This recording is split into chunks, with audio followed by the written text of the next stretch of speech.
Should never have cut my own bangs. Ugh. Hi guys! Today I'm going to be filming the Luna Lovegood Tag. This is a tag that was created by Tessa Nutting to help raise awareness and money for the Lumos Foundation, which is an organization that J.K. Rowling started to help get underprivileged children out of orphanages and into caring homes. In the description box below, I've put all the information you need to donate, to spread the word, or to do the tag yourself. Any little bit of exposure helps, any donation helps. Okay, on to the questions. Question number 1. If you could pick one of Luna's qualities or personality traits that you don't already have, what would it be? If I could pick any of her traits, I would be as unapologetic as she is. She doesn't make any apologies for who she is to anyone. Not to her friends, not to her teachers, not to anybody whatsoever. She's never swayed from the kind of person she is. She's open-minded and she's respectful and she wants to be liked, she wants to be loved, she gets her feelings hurt, and she's not, like, clueless to how people feel about her. But she's just very brave. She's very much herself. She knows that it's okay to be who she is, and I really, really love that about her. Question 2. If you had magic, what one muggle struggle would you use to help? There are so many things I would want to do. It would probably be a little overwhelming. I mean, I have a guilt complex anyway, and I know that as a wizard, I would just go crazy and feel like I had to fix everything. But I think the primary thing I would want to fix is poverty, and I know you can't really make more money, so I think the thing I would want to do is help out with poverty-related problems. I know you can't make food, but you can produce more of the food you have, so we could just imagine a soup kitchen where you have one pot of soup and suddenly it's enough food to feed everybody. And I also love the idea of creating housing for poor muggles. If they could make a tent that fit that many people for the Quidditch World Cup, I feel like it shouldn't be a huge problem to make a house that could hold a bunch of muggles. So I feel like most of the bad effects of poverty could be solved, even if poverty itself couldn't be solved. I think that's probably what I'd want to work on most. Question 3. Make up your own creature like the Blibbering Humdinger or Cumple-Horned Snorkack. Okay, when I was a kid, I was obsessed with the idea of a Pegasus that was also a unicorn, because I could never decide between the two. I thought I could own one day. I just was convinced I was gonna find one and connect with it. But I really wanted both. I could never decide, so I want them to be combined. And then when I got older, I got really, really into dragons too, and just super obsessed with anything that could breathe fire. So I think I'd want a flaming dragacorn. I think I would want basically a Pegasus with a unicorn horn that was that pure and magical and also breathe fire. Question 4. If you could change Luna's patronus, what would you change it to and why? If I had to pick, I think for a magical patronus, I would probably pick a unicorn. I mean, I feel like that's an easy answer, but they're just really pure and really noble and innocent, and I feel like Luna fits that really well. It's some of the traits I love most about her. If I was picking a muggle creature, I think it'd be a narwhal, because most people think it's not real, and it is, which just sums up the kind of thing Luna would be into, I feel like. Question 5. Luna has a unique sense of style. She loves her dirigible plum earrings and cork necklace. What's one piece of clothing or item of jewelry that means something to you and why? Okay.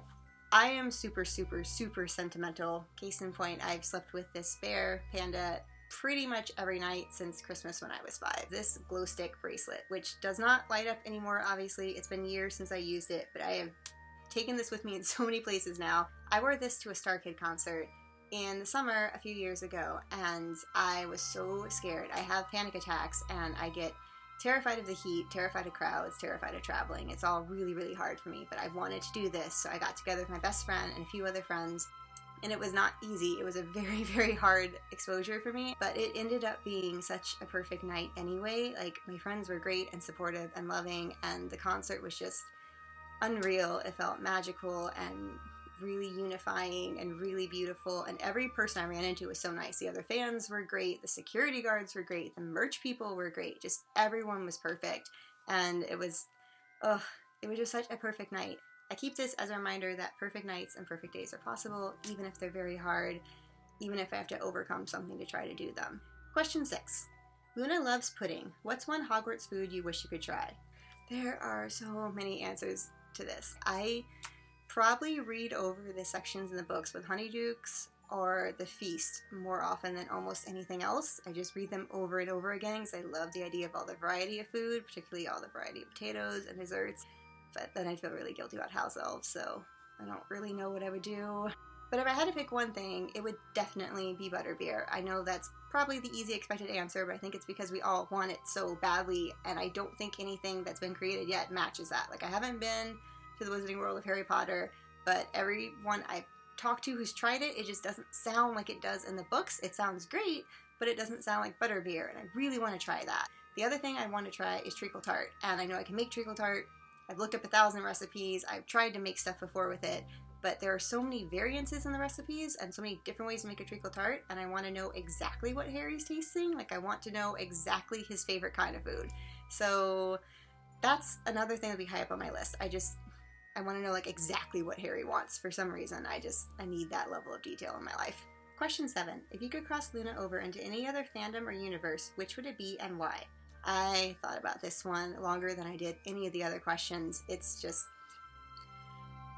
there are so many options, but almost anything I could think of, I got really nervous for Luna because I just felt like it was dangerous. She's clearly very brave and smart and capable, so I know she could probably hold her own, but I just personally, I can't handle watching Luna suffer. It bothers me. I get really protective of her, so I kind of want to pick something safe and comforting.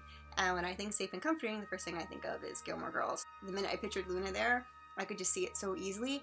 All the residents are so quirky and so weird and so eccentric and so kind of accepting of each other's weirdnesses, if that's a word, that I really feel like she wouldn't even have to hide being a witch. I think they'd all just think, yeah, that's the crazy cat lady who thinks she's a witch. And I love that idea. I love picturing her talking with Kirk. I feel like they would go off on the most bizarre things for hours, and I really need to see Luna Lovegood shut down Emily Gilmore. I feel like Emily Gilmore would say some snide little passive thing to her, and Luna would just not let her get away with it in that really non-mean way she has of standing up for herself. I feel like she would just make Emily feel terrible, and it would be hysterical, and then Lorelai would be best friends with her, and plus if I could just have Harry Potter and the Gilmore Girls worlds collide, I don't think I would ever leave. I think that I wouldn't even do anything with my life again. I would just watch or read that forever.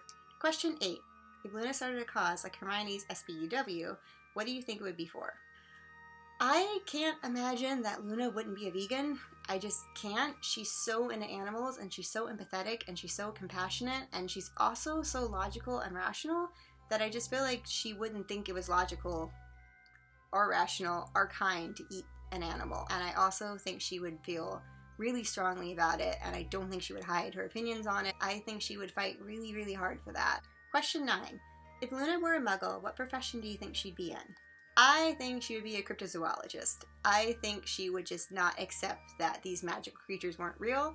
I think she would want to try to prove it. She's so curious and clever and determined. I can't imagine her hearing all these stories about Bigfoot or unicorns or dragons, and she would totally think that there was something connected there, that there was at least something it was based on, and I really can't see her not examining that as deeply as she could.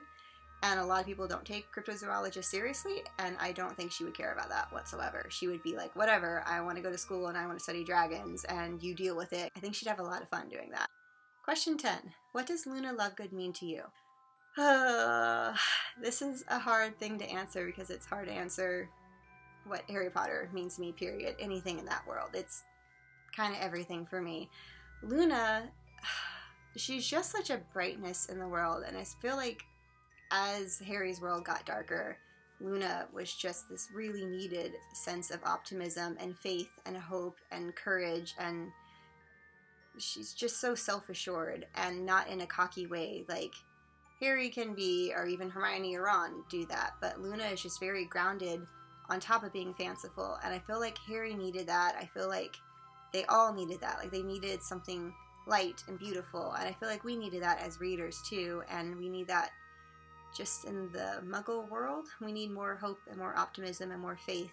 Something else that's really important to me about Luna is the fact that she is Ravenclaw. She's an intellectual, she's very clever, she's very smart, she's very determined, she's very rational, but she's also very fanciful and creative and optimistic. And so often, not only are creatives or fantasy-minded people put down as unintelligent, but also anyone optimistic is viewed that way.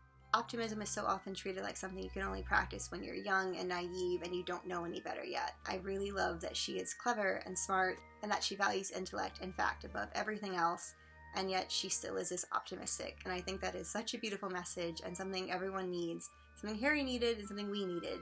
Alright guys, that's it for the questions. This is kind of my first real YouTube video. I've messed around a little bit before. Tessa mentioned in her video that she thought this was a good first video idea, and I totally agree. I was lucky enough to meet Tessa at an Acting for the Internet class, and she really encouraged me to try to do this, and I've just been too scared to. I do think this is a great first video to do, because what is Luna about if she's not about bravery?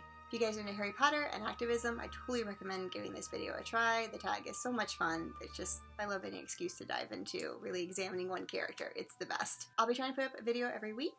See, this is why anxious introverts shouldn't make videos, because I don't know how to do the intros or the outros. It feels like small talk. I don't like small talk. I'll just talk about Harry Potter. Have a great week. See you guys soon. Bye!